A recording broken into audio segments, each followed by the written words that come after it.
GS journey अर्थात सामान्य अध्ययन की यात्रा में बहुत बहुत स्वागत है आप सभी का। और हम आपके बीच उपस्थित हैं करंट अफेयर के विशेष एपिसोड डेली टॉप 10 के साथ। डेली टॉप 10 जिसमें हम 10 महत्वपूर्ण सवाल जो करंट अफेयर से जुड़े होते हैं उसके साथ उपस्थित होते हैं। और इसी कड़ी में आज आपके बीच में जिन 10 सवालों के साथ हैं उनमें पहला सवाल आपके लिए स्क्रीन पर है।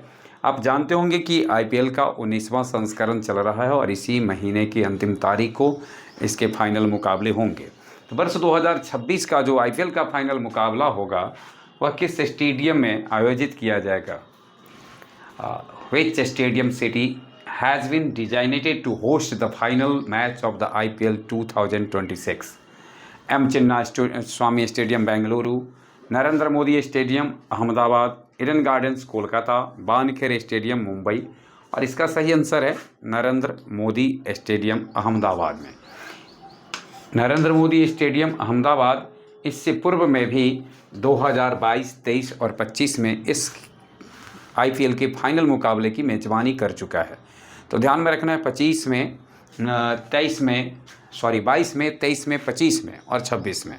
अर्थात अगर देखा जाए तो 22 से 26 में केवल 2024 वह वर्ष था जिसमें कि इसका फाइनल मुकाबला नरेंद्र मोदी स्टेडियम में नहीं हुआ है। बाकी लगातार कह सकते हैं कि 5 वर्षों में चौथी बार इसका मेज़बानी नरेंद्र मोदी स्टेडियम कर रहा है। गौरतलब हो इस स्टेडियम को पहले मोटेरा स्टेडियम के नाम से जाना जाता था और अभी भारत में ही नहीं बल्कि दुनिया में धारिता के अनुसार, लोगों की कैपेसिटी के अनुसार देखा जाए तो दुनिया में क्रिकेट स्टेडियम में सबसे ज़्यादा लोग जिस स्टेडियम में बैठकर मैच का आनंद ले सकते हैं वह स्टेडियम है नरेंद्र मोदी स्टेडियम अहमदाबाद। जहाँ तक सवाल एम चिन्ना स्वामी स्टेडियम क्या है, बेंगलुरु में स्थित एम चिन्ना स्वामी स्टेडियम में आईपीएल के फाइनल मुकाबले 2 बार हुए हैं, 2014 और 16 में। और वहीं बहुचर्चित स्टेडियम वानखेड़े में अब तक आईपीएल का फाइनल मुकाबला केवल 1 बार हुआ है, 2018 में। और कोलकाता के ईडन गार्डन्स में आईपीएल मुकाबले 2 बार हो चुके हैं। अगला सवाल आपके लिए है जुलाई अगस्त 2026 में 22वीं राष्ट्रमंडल टेबल टेनिस चैंपियनशिप की मेज़बानी कौन सा भारतीय शहर करेगा? भुवनेश्वर कलिंगा स्टेडियम भुवनेश्वर में है। और वहीं doctor Shyama Prasad Mukherjee indoor stadium Panaji, Jawaharlal Nehru stadium Chennai और त्यागराज स्टेडियम नई दिल्ली। और सही आंसर इसका है त्यागराज स्टेडियम नई दिल्ली को मेज़बानी सौंपी गई है राष्ट्रमंडल टेबल टेनिस चैंपियनशिप 2026 का। और इसकी मेज़बानी जुलाई से अगस्त के बीच में होना है। एक नज़र हम डालते हैं, यह आयोजन दिल्ली के त्यागराज स्टेडियम में किया जाएगा और दिल्ली सरकार और भारतीय टेबल टेनिस महासंघ, इसका जो मेज़बानी है वह दिल्ली सरकार के द्वारा और भारतीय टेबल टेनिस महासंघ के द्वारा संयुक्त रूप से किया जा रहा है। वहीं भुवनेश्वर स्थित जो कलिंगा स्टेडियम है इस वर्ष वह भी चर्चा में रहेगा। और चर्चा में रहने का कारण है कि 11 से 15 अक्टूबर 2026 को अभी आप देख रहे थे कि वह राष्ट्रमंडल टेबल टेनिस चैंपियनशिप की मेज़बानी हो रहा है दिल्ली में। वहीं एशियाई जो टेबल टेनिस टीम चैंपियनशिप है, एशियाई टेबल टेनिस चैंपियनशिप, उसकी मेज़बानी होगा कलिंगा स्टेडियम भुवनेश्वर में, है ना। और यह आयोजन होना है 11 से 15 अक्टूबर को। यह आयोजन जब उड़ीसा में संपन्न होगा तो यह पहला अवसर होगा जब उड़ीसा में इस आयोजन को किया जा रहा होगा। अगला सवाल आपके लिए है, who has been appointed succeeded Kiran Mazumdar Shaw at the new head या chief executive officer CEO of the leading biotech firm Biocon limited. अग्रणी बायोटेक कंपनी बायोकॉन लिमिटेड के नए प्रमुख के रूप में किरण मजुमदार शो का स्थान कौन लेंगी? गौरतलब है एक बहुत प्रतिभा संपन्न महिला किरण मजुमदार शो का स्थान ले रही हैं। किरण मजुमदार शाह हैं कौन? तो Kiran Mazumdar Shah biotech company Biocon limited के अध्यक्ष थे, प्रमुख थे। और अब उनका स्थान आपको बताना है कि इनमें से कौन ले रही हैं। क्लियर मजुमदार, बिकारा थेरेप्यूटिक्स, श्रीहास तांबे, लेस्ली ओचिनक्लोस। और सही आंसर है इसका क्लियर मजुमदार इसका स्थान ले रही हैं। क्लियर मजुमदार के संदर्भ में ये ध्यान में रखना है 37 वर्ष के हैं और 37 वर्षीय क्लियर मजुमदार बिकारा थेरेप्यूटिक्स की संस्थापक और सीईओ हैं, जो कैंसर थेरेपी पर काम करने वाली एक बायोफार्मास्यूटिकल्स कंपनी है। यानी अगर आपसे पूछा जाए बिकारा थेराप्यूटिक्स क्या है, तो यह कैंसर थेरेपी पर काम करने वाली एक बायोफार्मास्यूटिकल्स कंपनी है। जहाँ तक सवाल है क्लेयर मजुमदार के संदर्भ में, तो किरण शॉ जो भी जिनका स्थान वो लेंगी, उन्होंने विश्वास जताया है कि बायोकॉन अपने नवाचार और विधि के अगले चरण में पहुंचेगी इनके नेतृत्व में। एक नज़र डालते हैं हम लेस्ली ऑचिनक्लोज पर। यह आयरलैंड की बायोकॉन बायोकेमिकल्स लिमिटेड के संस्थापक थे, जिनके साथ मिलकर किरण मजुमदार ने 1978 में भारत में बायोकॉन इंडिया की स्थापना की थी। तो इस प्रकार से बायोकॉन इंडिया किरण मजुमदार के साथ साथ लेस्ली ऑचिनक्लोज के साथ शुरू किया गया एक संयुक्त उद्यम था, जिसकी स्थापना 1978 में हुआ बायोकॉन इंडिया की। और बायोकॉन इंडिया की 1978 ईस्वी से लेकर के प्रमुख के रूप में 2026 ईस्वी तक रहे हैं किरण मजुमदार शॉ। अगला सवाल से पहले देखिए, अब अगर आपसे ये क्वेश्चन पूछा जाए कि क्लेयर मजुमदार किन का स्थान लेगी, तो किरण मजुमदार शॉ का स्थान ले रहे हैं और सीईओ और प्रबंध निदेशक अभी इसके श्रीहास तांबे हैं। हाल ही में जारी एनसीआरबी की क्राइम इन इंडिया 2024 रिपोर्ट के अनुसार किस महानगर में महिलाओं के खिलाफ सबसे अधिक अपराध दर्ज किए गए हैं? महिलाओं के खिलाफ सबसे अधिक अपराध। क्वेश्चन को एक बार फिर से देख लें। हाल ही में जारी NCRB national crime record bureau की जो क्राइम इन इंडिया रिपोर्ट है, उसके अनुसार कौन सा महानगर शीर्ष पर है, यानी सबसे अधिक महिलाओं के ऊपर अत्याचार या अपराध कहाँ हो रहे हैं? According to the recently released NCRB crime in India 2024 report, which metropolitan city recorded the highest number of crimes against women?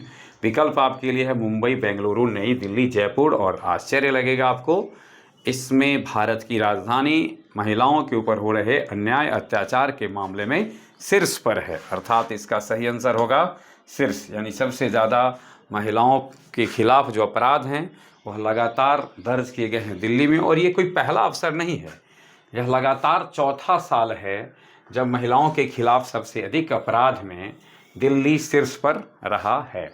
इस साल जो रिकॉर्ड किए गए 13,396 मामले आए हैं, यानी 13,396 शिकायतें हैं जो महिलाओं ने दर्ज कराया, जिससे में कि यह आरोप लगाया गया है कि उनके ऊपर अन्याय अत्याचार हुए हैं। 7 से 8 मई 2026 के आसपास की मीडिया रिपोर्ट्स पर आधारित है यह एनसीआरबी 2024 की रिपोर्ट। रिपोर्ट में 20 लाख से अधिक आबादी वाले 19 महानगरों में महिलाओं की सुरक्षा और दर्ज मामलों को विश्लेषण किया गया है।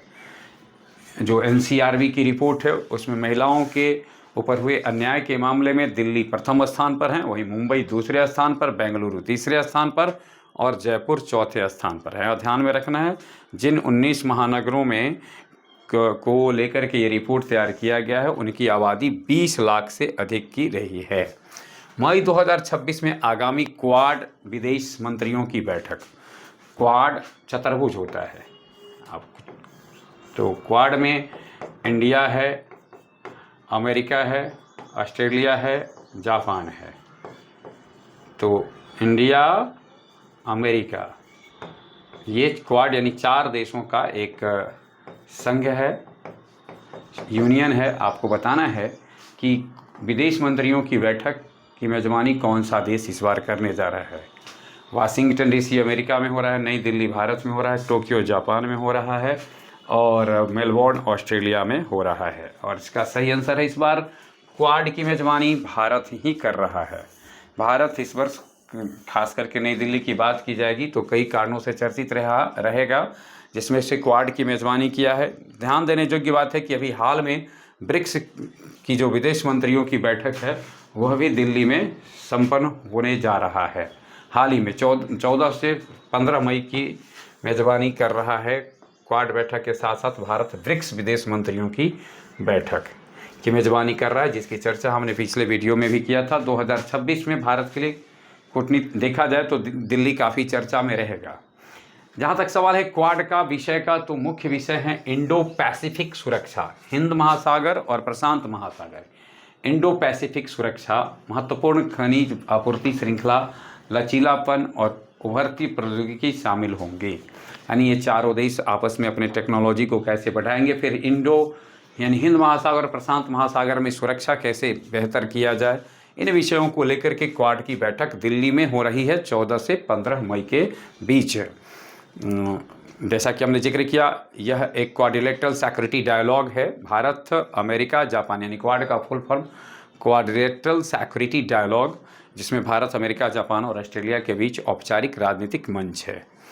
और उद्देश्य यही था कि हिंद प्रशांत महासागर के बीच में कैसे बेहतर स्थिति रखा जाए। अगला सवाल आपके लिए, कृषि मंत्रालय द्वारा फल उत्पादन और निर्यात को बढ़ावा देने के लिए 2 दिवसीय कृषि कार्यक्रम फ्रूट होराइजन 2026 का आयोजन किस शहर में किया जाएगा? In which city was the 2-day agricultural event fruit horizon 2026 organised by the ministry of agriculture to promote fruit productions and export? Pune Maharashtra में, बेंगलुरु कर्नाटक में, भुवनेश्वर उड़ीसा में और लखनऊ उत्तर प्रदेश में। और सही आंसर है इसकी इस बार जो मेजबानी हो रहा है, आयोजन जहां हो रहा है वह शहर है लखनऊ उत्तर प्रदेश। उत्तर प्रदेश का लखनऊ, जो नवाबों के शहर के नाम से भी जाना जाता है, वहां पर इसकी मेजबानी होगी। Indian council of agriculture research, भारतीय कृषि अनुसंधान परिषद, केंद्रीय उपोष्ण बागवानी संस्थान CISH, यानी कि यह जो मेजबानी है वह 2 संस्था के द्वारा ICAR, Indian council of agriculture research यानी भारतीय कृषि अनुसंधान परिषद, और केंद्रीय उपोष्ण बागवानी संस्थान रहमान खेरा लखनऊ, यानी इस दोनों के तत्वावधान में रहमान खेरा लखनऊ में इसका आयोजन हो रहा है। मुख्य फोकस क्या है? तो आधुनिक कृषि तकनीक, कटाई के बाद प्रबंधन यानी पोस्ट हार्वेस्ट मैनेजमेंट। जब हम फसल को प्राप्त कर लेते हैं तो उसके बाद फसल को कैसे बेहतर ढंग से उसका भंडारण, उसके बाद उसका वितरण किया जाए, इसके ऊपर चर्चा होगी। कोल्ड स्टोरेज जैसी बुनियादी सुविधाओं को मजबूत करना, इस पर चर्चा होगी, यानी भंडारण जिसका हमने जिक्र किया। इसमें किसान उत्पादक संगठनों, स्वयं सहायता समूहों और निर्यातकों ने भाग लिया। 7वां सवाल है, हाल ही में दुनिया की सबसे छोटी जंगली बिल्ली की प्रजातियों में से एक है रस्टी स्पॉटेड कैट। ध्यान में रखना है, दुनिया में जो सबसे छोटी बिल्ली की प्रजाति है उनमें से एक है रस्टी स्पॉटेड कैट। उसको हाल ही में एक स्थान पर प्रजनन करते ही फोटोग्राफी उसका प्राप्त किया गया है, यानी फोटो प्राप्त किया गया है। आपको बताना है इसमें किस स्थान पर ऐसा हुआ है। Recently the rusty spotted cat, one of the world's smallest wild cat species has been seen breeding for the first time in which place? सवाल विकल्प आपके लिए है, अरावली की जंगलों में हरियाणा में, नौरादेही और खिचनी अभयारण्य मध्य प्रदेश में, गिरवन राष्ट्रीय उद्यान गुजरात में और नागजीरा वन्य जीव अभयारण्य महाराष्ट्र में।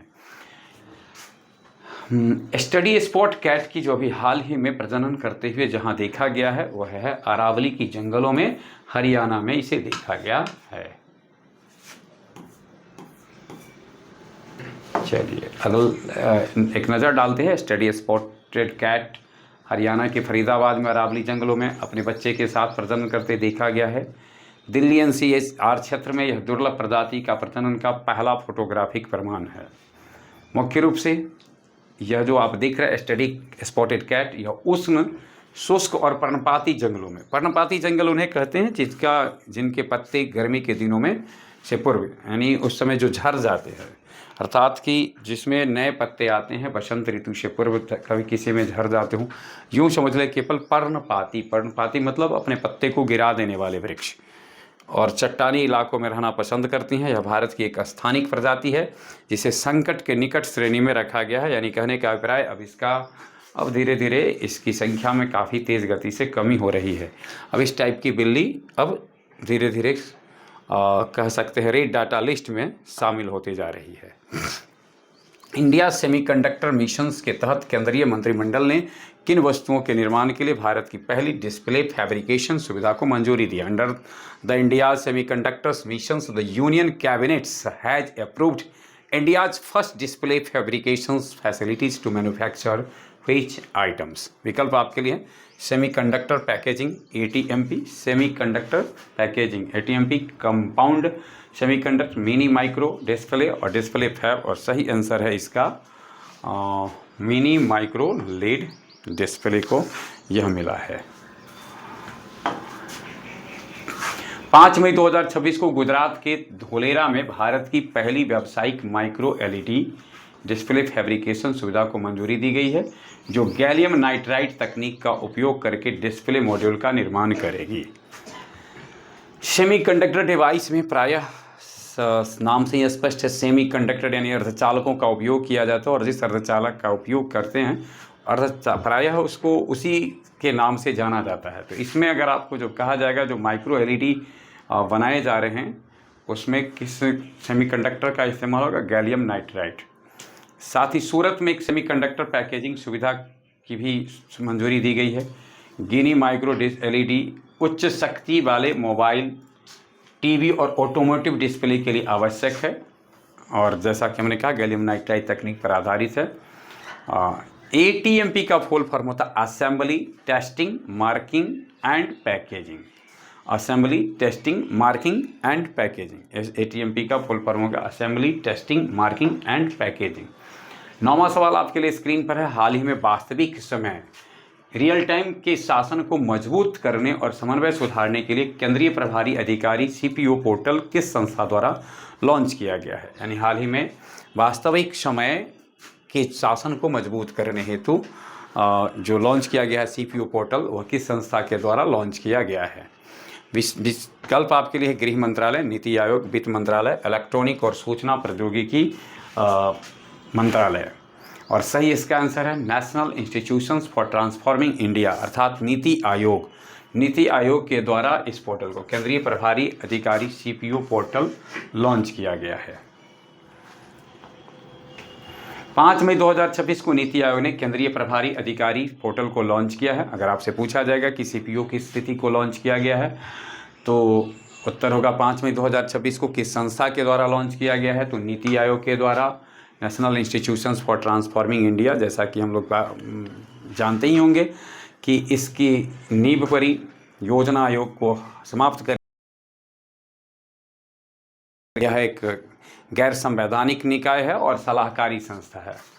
आकांक्षी जिला कार्यक्रम और को मजबूत करना, यह उद्देश्य है CPO का। केंद्रीय प्रभारी अधिकारी मोबाइल ऐप के जरिए फील्ड में सीधे रियल टाइम रिपोर्ट और सुझाव अपलोड कर सकते हैं। जमीनी स्तर फैसले लिया जा सकता है। ऐसा मानना है कि जब सीधे रिपोर्ट ग्राउंड से पता होगा तो जमीनी स्तर पर किस प्रकार की मिलेगी। आज का लास्ट सवाल आपके लिए स्क्रीन पर है। हाल ही में केंद्रीय फिल्म प्रमाणन नया अध्यक्ष किसे नियुक्त किया गया है? Who has been appointed as the new chairman of the Central Board of Film Certification? हिलानी, Shashi Shekhar Vempati, लीला सैमसन। और सही आंसर है इसका शशि शेखर वेम्पति। शशि शेखर वेम्पति केंद्रीय फिल्म। गौरतलब हो 6 मई 2026 ईस्वी को वेम्पति का चयन हुआ है, और वेम्पति जो बने हैं उनसे पहले वो प्रसार भारती के पूर्व CEO रह चुके हैं। और प्रसन्न जोशी, ठीक ये किनका स्थान लेंगे? शशि शेखर वेम्पति तो प्रसन्न जोशी का स्थान लेंगे, जो 2017 से 2026 तक केंद्रीय फिल्म। प्रसन्न जोशी एक प्रसिद्ध गीतकार, लेखक रहे हैं। 2026 में उनके इस्तीफा के बाद केंद्रीय फिल्म प्रमाणन बोर्ड के शेखर वेम्पति को, जहां तक सवाल है प्रसन्न प्रहलाद नीलानी थी 2015 से